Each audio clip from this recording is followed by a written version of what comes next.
சமைக்கும்போது ஒரு லவ்வோட சமைக்கணும்டா. அதான் பாதி ருசியே. வெங்காயம் நறுக்கும்போது கூட ரசிச்சு நடக்கணும், லவ்வோட. வணக்கம் and welcome to In-Laws சமையல். இன்னைக்கு நம்ம இந்த வீடியோல பார்க்க போற டிஷ் குயிக்கா ஒரு முட்டை குழம்பு எப்படி செய்யலாம்ங்கறத பார்க்கலாம் வாங்க. வணக்கம். இப்போ இந்த முட்டை குழம்புக்கு என்னென்ன தேவைங்கிறத நான் சொல்லிடுறேன். 8 முட்டை எடுத்து வேக வச்சு தோல் உரித்து வச்சுருக்கிறேன். அதுக்கு 3 பெரிய வெங்காயம் பொடிசாக கட் பண்ணி வச்சுருக்கிறேன். பச்சை மிளகா, தாளிக்கிறதுக்கு பட்டை லவங்கம், கொஞ்சம் கருவேப்பிலை, லாஸ்ட்டாக போடுறதுக்கு மல்லிக்கீரை கொஞ்சம், ஒரு பெரிய தக்காளி கட் பண்ணி வச்சுருக்கேன். மசாலா என்னென்ன சேர்க்கலான்னு சொல்கிறேன். இது வந்து வீட்டில் அரைச்ச வெறும் தனி மிளகாத்தூள் 1.5 ஸ்பூன் எடுத்து வச்சுருக்கிறேன். மல்லித்தூள் 2 ஸ்பூன் எடுத்து வச்சுருக்கிறேன். இது வந்து எல்லாம் கலந்து அரைச்ச மிளகாத்தூள், அது வந்து 1.5 ஸ்பூன் எடுத்து வச்சுருக்கிறேன். மிளகுத்தூள் 1 ஸ்பூன், கரம் மசாலா 1/2 ஸ்பூன், ஜீரகத்தூள் 1.5 ஸ்பூன், மஞ்சள் தூள் ஒரு 1/2 ஸ்பூன். அதுக்கு வந்து நம்ம தேங்காய் பாலில் தான் நான் செய்யணும். இந்த குழம்பு வந்து தேங்காய் பால், தண்ணி பால் 2 தடவை புரிஞ்சது எடுத்து வச்சுருக்கிறேன். இது வந்து தலைப்பால் நம்ம கடைசியாக ஊற்றிக்கிறது. இப்போ எப்படி செய்யலாங்கிறத பார்க்கலாம் வாங்க. பெரிய கடாயை அடுப்பில் வச்சுட்டேன். இப்போ நம்ம இந்த கரண்டியில் ஒரு 3 கரண்டி எண்ணெய் ஊற்றிக்கிட போகிறேன். 1 2 3 கரண்டி எண்ணெய் ஊற்றிருக்கேன் இந்த கரண்டியில். இப்போ தான் தாளிக்கிறதுக்கு நிறைய நல்லா எண்ணெய் பதம் இருந்தால் தான் நல்லாயிருக்கும் இந்த குழம்பு. எண்ணெய் காஞ்சிடட்டும். எண்ணெய் காஞ்சிடுச்சு. இப்போ இந்த ஸ்பூனில் 1.5 ஸ்பூன் கடுகு உளுத்தம்பருப்பு சேர்த்துக்க போகிறேன். கடுகு உளுத்தம்பருப்பு, அதே ஸ்பூனில் 1 ஸ்பூன் வெந்தயம், கடுகு குட்டியாக இருக்குது. 1 ஸ்பூன் சோம்பு, அதே ஸ்பூனில் 1 ஸ்பூன் ஜீரகம். இவ்வளோ சேர்த்தாச்சு. சேர்த்து அது பொரிஞ்சிக்கிட்டு இருக்கு. இப்போ நம்ம இந்த கருவேப்பிலையும் சேர்த்துக்குவோம்.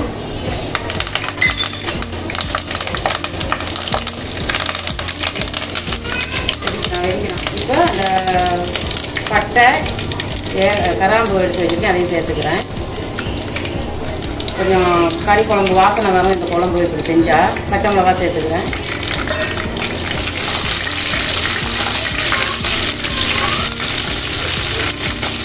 நம்ம அந்த முட்டையை அந்த குழம்புல போடும்போது கொஞ்சம் லைட்டாக அங்கங்கே லேட்டாக ஒரு கீரை விட்டுக்குங்க. இப்போ நான் வச்சு கீரைங்கிறத உங்களுக்கு காமிச்சிடுறேன். அது பொரிஞ்சிட்டே இருக்கும்போது இந்த கட் பண்ணி வச்சுருக்கிற வெங்காயத்தையும் சேர்த்துக்கணும். சின்ன வெங்காயம் போடுறதா இருந்தாலும் போடலாம் நீங்கள். நான் இன்றைக்கி பெரிய வெங்காயம் தான் சேர்க்குறேன். எப்போவும் சின்ன வெங்காயம் தான் போடுவேன். இன்றைக்கி பெரிய வெங்காயம் அதிலே சின்னதாக இருந்த ஒரு 3 வெங்காயம் கட் பண்ணிடுவேன். போட்டு நம்ம நல்லா இதை வதக்கி விட்டுருவோம். இது வதங்கிட்டே இருக்கட்டும். உங்களுக்கு நம்ம முட்டை எப்படி கீழிக்கிறதுன்னு காமிச்சிடுறேன். நம்ம இப்போ இந்த முட்டை எடுத்து வச்சுருக்கோம்ல, இந்த முட்டையை கட்டி வச்சுக்கிட்டு இந்த மாதிரி ஒரு நடு 3 பக்கமும் லைட்டாக அப்படி கீறிக்கிறணும். எல்லா முட்டையுமே அந்த மாதிரி. அப்போ தான் இந்த மசாலா எல்லாம் உள்ளே சேரும். அதுக்காக தான் இந்த முட்டையை அப்படி கீறி விட்டுக்கிறது. உங்களுக்கு வேணும்னா நீங்கள் 2 பாதியாக கூட கட் பண்ணி போட்டுக்கலாம். நாங்கள் எங்கள் வீட்டில் எல்லாமே முழுசாக வேணுங்கிறதுனால முழுசாக போட்டுக்கிறோம். அவ்வளோதான். இந்த மாதிரி கீறி வச்சுக்கிறோம். இப்போ இந்த கட் பண்ணி வச்சுருக்கேன். ஒரு தக்காளி தான், நல்ல பெரிய தக்காளியாக 1 தான் கட் பண்ணி வச்சுருக்கேன். அதையும் சேர்த்துக்கிறோம்.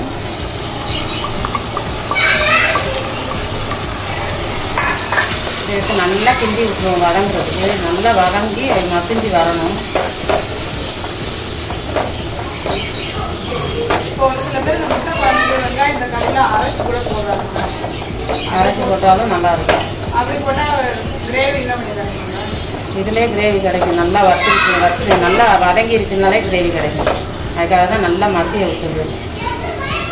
அரைச்சி தான் செய்யலாம்னு பார்த்தேன். அரைச்சி செய்கிறதுக்கு சரி இப்படி செஞ்சுருவோம் இன்றைக்கி அப்படின்றதுக்கு தான் இந்த மாதிரி செய்யும். நல்லா வதங்கட்டும். இப்போ இந்த பாருங்க, இந்த தக்காளி வெங்காயம் எல்லாம் நல்லா வதங்கிருச்சு. நானும் இந்த கரண்டியை வச்சு கொஞ்சம் மசிச்சு விட்டுருவேன். இந்த மாதிரி மசிச்சு அதை ஏற்கனவே சொல்கிற மாதிரி அரைச்சி செஞ்சால் இதெல்லாம் தெரியாது. தக்காளி இருக்கிறது தெரியாது நமக்கு. இது வந்து கொஞ்சம் தெரியணுங்கிறதுக்காக தான் இந்த மாதிரி செய்கிறேன். இதுவும் நல்லாயிருக்கும். நம்ம அரைச்சி செய்கிறதும் நல்லாயிருக்கும். இப்போ நல்லா வதங்கிடுச்சு. நான் கொஞ்சம் உப்பு சேர்த்துக்கிறேன். 1 ஸ்பூன் உப்பு. பத்தலைன்னா அப்புறம் சேர்த்துக்கலாம். இப்போ நான் மசாலா எல்லாம் சேர்த்துக்க போகிறேன். நான் உப்பு போட்டு நல்லா கிண்டி விட்டுருவோம். நல்லா வதங்கிட்டு போகிறேன் இந்த வெங்காயம் தக்காளி.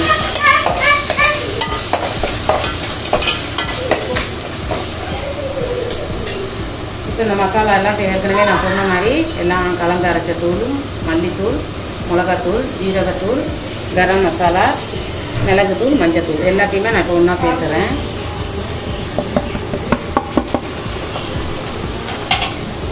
சேர்த்து நல்லா வதக்கி விட்டுருவோம்.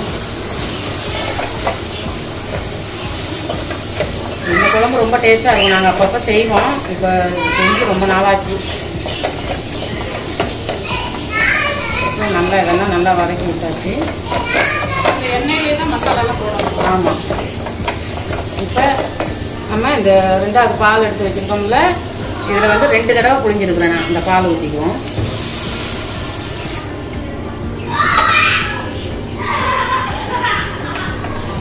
ஊற்றிட்டு நம்ம நல்லா கிண்டி விட்டுருந்தோம். கட்டியெல்லாம் உடஞ்சி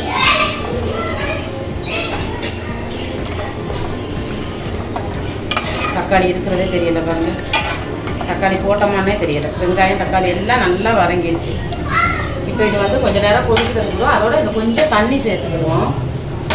மொத்தமும் பாலாக ஊற்றாமல் கொஞ்சமாக தண்ணியும் சேர்த்துக்கிறேன். இப்போ இது வந்து நல்லா கொதிக்க விட்டுருவோம். மூடி போட்டு மூடிடுவோம். நல்லா குழம்பு கொதித்து அந்த ஊற்றின பாலெல்லாம் நல்லா வற்றி வந்துருக்கு. பாருங்க எவ்வளோ எண்ணெய் பிரிஞ்சு வந்துருக்குன்னு. இந்த மாதிரி ஸ்டேஜில் நம்ம இந்த தலைப்பாலையும் சேர்த்துக்கிடுவோம். கடைசியெல்லாம் முட்டையை போடணும்.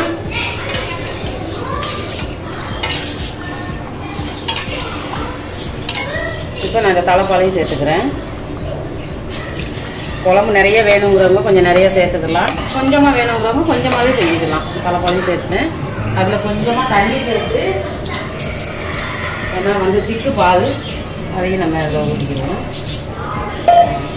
இப்போ இது வந்து ஒரு கொதி வந்தோடனே நம்ம அப்புறமா முட்டையை சேர்த்துக்கலாம். இப்போது குழம்பு நம்ம தலைப்பால் ஊற்றுனதுக்கு அப்புறமா நல்லா கொதிச்சிட்ருக்கு. இந்த ஸ்டேஜில் இதுக்கு வந்து புளி கரைச்சல் தான் ஊற்றணும். நான் புளி கரைச்சல் ஊற்றாமல் இன்றைக்கி ஒரு பாதி லெமன் சேர்க்குறேன் இதில் வந்து. ஏன்னா தக்காளியில் புளிப்பு இருக்கும், அதனால் ஒரு பாதி லெமன் புளிஞ்சிக்கிறேன். கொஞ்சம் புளிப்பாக இருக்கணும், அதுக்காக தான்.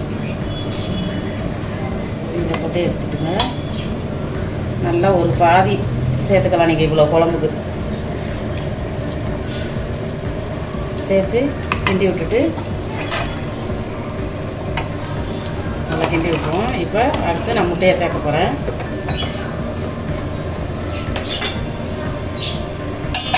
இப்போ நம்ம கட் பண்ணி வச்சுருக்கிற முட்டையை ஒன்றா சேர்த்துறோம். இதில் பாதி எடுத்துகிட்டு போயிட்டான் லவ் வச்சுது. இப்போ முட்டையெல்லாம் போட்டாச்சு.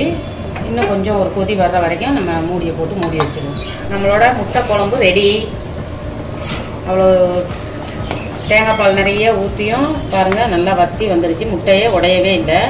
நடுவில் கீறி வச்சுருக்கிறேன் பாருங்கள். இந்த மசாலா எல்லாம் உள்ள நல்லா அப்படி இருக்கும். இதில் பாதி முட்டை போயிடுச்சு. அது அவன் வளர்க்குற பிள்ளைக்கு எடுத்துக்கிட்டு போயிட்டான் அந்த பாதியை. பாருங்கள் தக்காளி எல்லாம் நல்லா மசிஞ்சு சூப்பராக இருக்குது. சூப்பரான ஒரு முட்டை குழம்பு ரெடி.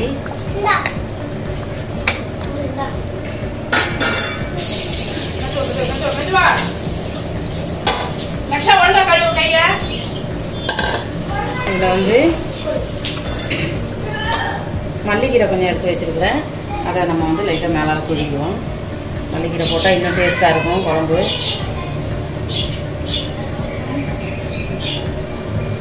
பாருங்கள் பார்த்துக்கிறதே ரொம்ப அழகாக இருக்குது. போட்டு அப்படி லைட்டாக கிண்டி விட்டுருவோம். ரெடி முட்டை குழம்பு.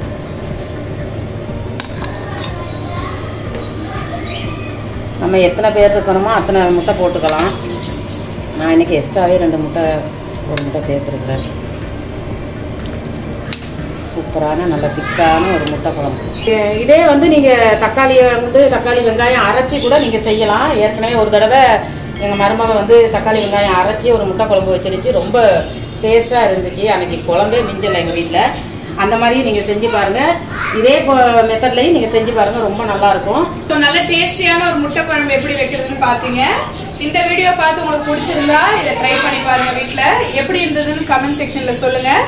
நம்ம சேனலை புதுசாக பார்க்குறவங்க இன்லாஸ் சமையலுக்கு மறக்காமல் சப்ஸ்கிரைப் பண்ணுங்கள். அடுத்து ஒரு நல்ல டேஸ்டியான டிஷ்ஷோட உங்களை சந்திக்கிறோம். until then bye. பாய், வணக்கம். சமைக்கும் போது ஒரு லவ்வோட சமைக்கணும்டா. அதான் பாதி ருசியே. வெங்காயம் நறுக்கும் போது கூட ரசிச்சு நறுக்கணும். லவ்வோட.